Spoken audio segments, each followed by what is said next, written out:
자, 오늘 제14강 협조성이 없는 아이입니다. 협조성이 없는 아이들이 있죠. 자기만 알고 남을 배려하지 않는 아이들이죠. 이런 출산이 저와 관련이 있기 때문에 사회적인 분위기하고도 일정 부분 관련이 된다고 볼 수 있죠.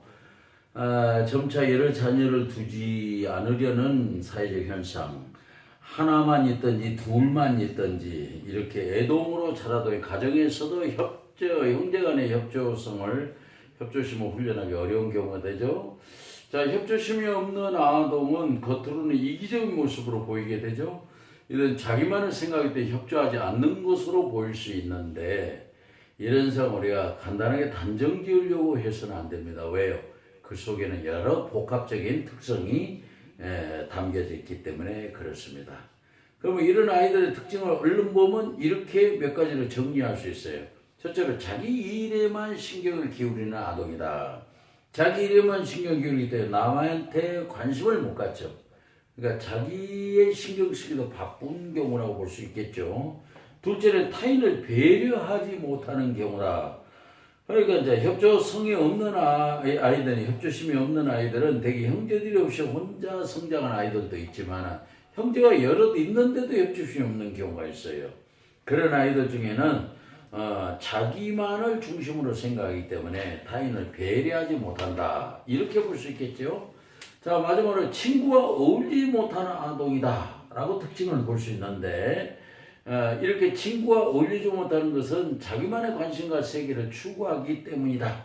이렇게 볼 수 있어요.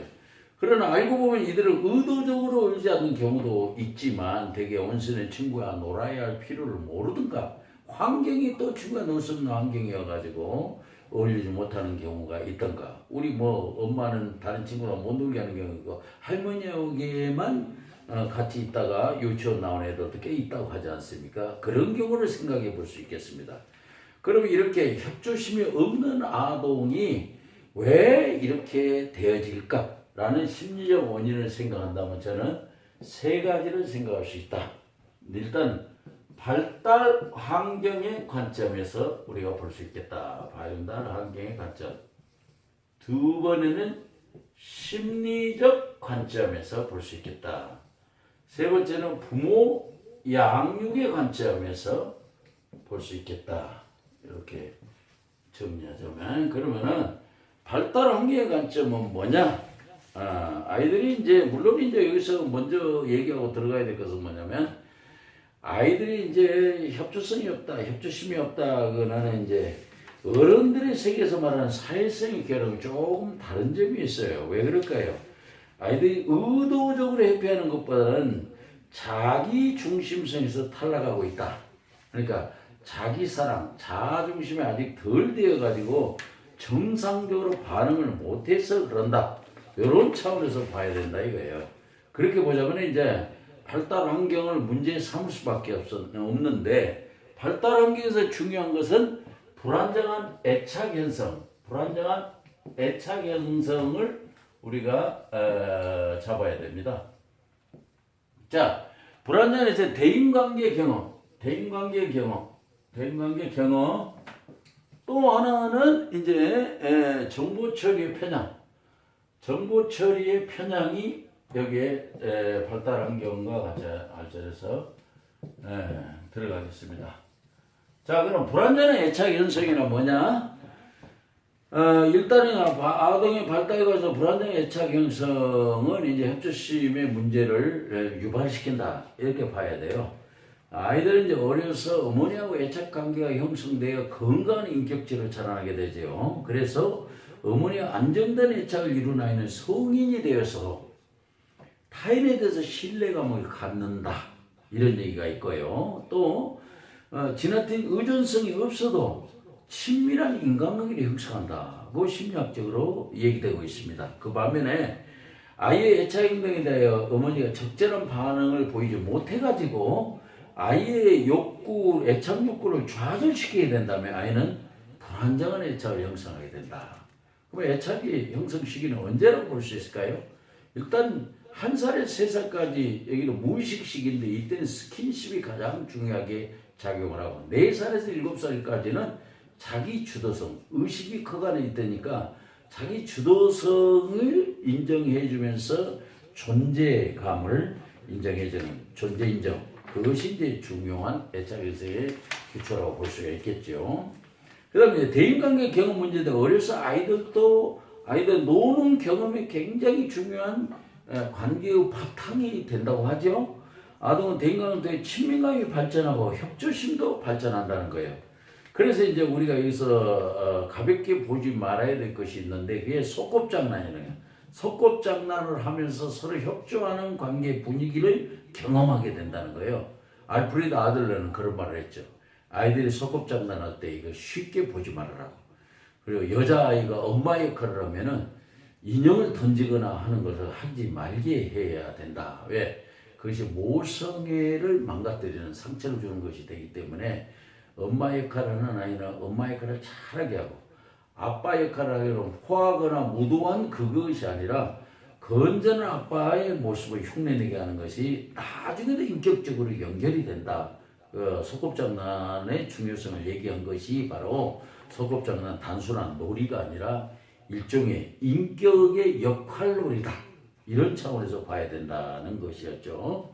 실제로 이제 정보처리 편향이란 뭐냐면 사람이 대하면서 어떤 소식을 듣고 정보를 듣고 얘기를 듣고 하는 이런 모든 것들이 다 정보 교환이라고 할 수 있는데 이때 이제 불안을 경험하기도 공포감을 경험하기도 하고 즐거움도 경험하기도 좋은 소식을 접하기도 하고 이게 전부 정보 처리라고 할 수 있는데 이때 부정적으로 하느냐 긍정적으로 하느냐에 따라서 부정적으로 하게 되면 편향이라는 쪽으로 되고 긍정적으로 하게 되면 이제 원만한 객관적인 관계로 되게 된다. 이제 치우침이 없다는 쪽에서 생각하자는 거예요. 그런데 협조심이 없는 아이들은 부정적으로 하기 때문에 편향된 정보 처리를 해서 부정화를 시킨 결과다. 이렇게 보는 측면이죠. 자, 심리적 관점은 굉장히 중요합니다. 왜냐하면 행동하는 모든 것의 저변에 심리가 깔려 있기 때문에 아무리 이제 여러 가지 환경이 있다 하지만 사실상 그 바탕에는 심리가 있다. 그래서 아이들도 어떻게 마음을 먹는가에 따라서 굉장히 달라지는 것이기 때문에 심리 문제를 우리가 결코 작게 봐서는 안 된다. 모든 심리가 영향을 미친다고 크게 봐야 된다는 것이죠. 이 심리의 관점에서 일단 이제 협조심이 없는 아이들 같은 경우는 뭐가 크냐면은 인정 욕구가 굉장히 큰 것이다 라고 봐야 된다는 인정 욕구 문제. 자, 인정 욕구 문제. 그 다음에 이제 불안 반응의 문제, 또는 이제 관계 경험의 문제. 요 세 가지 차원에서 문제가 일어나고 있다. 또는 그 문제가 원인이 되고 있다. 이런 뜻이죠. 자, 인정욕구의 문제는 인정욕구가 원인이다. 그건 뭘까요? 협조심이 없는 아동은 스스로의 존재가 인정되기를 바라는 그 심리가 바탕에 깔려 있다. 그러니까 그만큼 내가 협조할 정도의 마음이 안 되는 것은 내 존재가 그만큼 인정을 못 받고 있다. 많이 받으면 저절로 우러나서 협조할 수 있는 마음이 생기기도 한다는 그런 욕구입니다. 그렇다면 인정받고자 하는 욕구는 어떤 측면은 자기 방어적인 측면이라 봐야 돼요. 자기 방어. 그러니까 내가 약하기 때문에 인정을 많이 못 받아서 방어하기 위해서 하는 행동으로 봐야 된다. 이런 측면이죠. 둘째는 불안 반응의 문제다. 불안 반응은 뭐냐? 협조하지 않는 태도는 불안에 대해서 반응하고 있는 것이다. 그럼 사회적 상황에서 일어나는 변화 중에 하나인데 불안 반응은 아동이 사회적인 상황에 놓일 때 내가 부정적 평가를 받게 되는 결과로 나타나는 것이다. 아무래도 불안할 때하고 마음이 편안할 때하고 그 반응이 긍정이냐 부정인가는 우리가 알 수가 있겠죠. 근데 부정적인 반응을 보이는 것이 불안 반응이다. 이렇게 보면 되고, 그 다음에 이제 셋째는 인간관계, 관계 경험의 문제다. 관계 경험. 사람은 이제 만나면서 여러 가지 서로 마음을 교류하게 되고 협조하는 마음도 생겨나는데, 그러니까 만남이라는 관계 경험이 협조심을 촉발시키는 요인으로 작용한다. 막 이런 측면에서 보자는 건데 그런 경험이 많지 않다거나 그런 경험을 자주 하지 않았다거나 그러면 올바른 그런 경험이 없지 않느냐 하는 차원에서 보자는 거예요. 이런 것이 가장 이제 심리적인 관점이 되는 거고, 자 부모 양육의 관점이 있는데요. 부모 양육 관점은 이것은 이제 아이들의 이런 문제에 중점을 두어서 얘기하지만은 부모의 양육적 차원에서 중점을 둔다면 사회적 접촉의 차단이다. 이거는 이제 볼 수 있습니다. 네. 사회적 부모가 어떻게 해야 되냐? 그 다음에 이제 비판적 태도다. 비판적 태도, 양육 태도를 얘기하는 거죠. 경직된 양육 태도, 경직된 태도.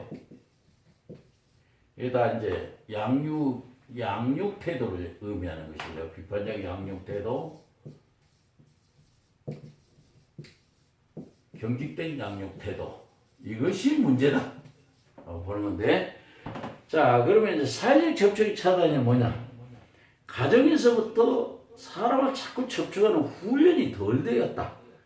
어떤 부모는 그러죠. 친구하고 자꾸 못 놀게 하고 무슨 일이 일어날까 사고가 터질까봐 자기 옆에 머물게 하거나 할머니 옆에만 머물게 해서 아이가 노는 걸 잘 못하는 경우가 있죠. 그러면 이게 바로 사회적 접촉의 차단이라고 얘기할 수 있는 관계가 사회지 않습니까? 인간관계. 이게 사회적 접촉을 많이 못했고 그런 경우. 그러면 이런 협조심의 아동 중에서는 사회적 접촉이 차단되면서 부모에게 과잉 보호를 받았다는 아이가 많이 나오고 있다. 많은 연구 결과 과잉 보호를 받은 아이들이 협조심이 적더라. 그리고 이게 다른 과잉 보호를 받았고 이런 아이들 중에 아이들이 허락되는 행동을 저지당했거나 동시 칭찬만에 책망을 많이 받았다고 관찰되는 편이 있다는 것. 이건 사회적 접촉의 다른 문제가 우리가 생각해 볼 측면이죠. 그 다음에 비판적 양육 태도란 뭐예요? 부모가 아동을 자꾸 비판적으로 칭찬하고 격려하기보다는 비판해 아이가 할 때 아이는 자꾸 자아가 위축이 되면서 크질 못하는 거예요. 아주 어린 시절부터 아이들은 추적해 장기간 연구들을 보면 부모를 거부자력이라고 생각했던 아이들이 후에 남들이 자신의 생각하는 데 대해서 예민해진다. 예민해진다는 뭘까요? 부정적이라는 뜻이죠. 이런 아이들은 자기 부모들의 비판적인 목소리를 자신의 문제로 생각하기 쉽다는 거예요. 그래서 나는 의미 있는 말을 할 줄 모른다. 남들은 내가 모이면 바보스럽다고 생각할 것이다 라고 생각하는 이런 것이 있어요. 심지어 이게 커지면은 사회공포증으로 갈 수가 있습니다. 사회공포증 우리나라 말로 하면 대인공포증이죠. 사람을 두려워하는 정도까지 이게 이행이 될 수가 있다. 그런 점에서 조심스러워야죠. 셋째는 경직된 양육 방식의 문제다. 경직된 양육 아동의 협조심의 문제를 유발하는 원인이 된다는 점에서 그런데 물론 경직이 돼 있다. 느슨하고 여유롭고 관용적이 아니다는 거잖아요. 그럼 경직된 양육이 비판적이고 거부적인 양육 태도를 의미하는 거죠. 이렇게 부모가 양육 태도를 취하면 아이가 어떻게 될까요? 자아가 위축이 돼요. 자아가 위축되면은 타인에게 관심을 갖는 것에서 또는 배려하는 것에서 철수하게 된다는 거예요. 이것이 이제 문제가 되었기 때문에 그런데 그러면 이제 우리가 이런 아이들을 어떻게 치료해야 되는가 하는 건 상담치료 대응에 들어가서 이제 어떻게 하면 협조하고자 하는 마음으로 개선을 하느냐, 양육 태도를 개선하느냐, 사회적 향상을 시키는 게 초점이 될 것이라는 거죠. 여기까지 하겠습니다.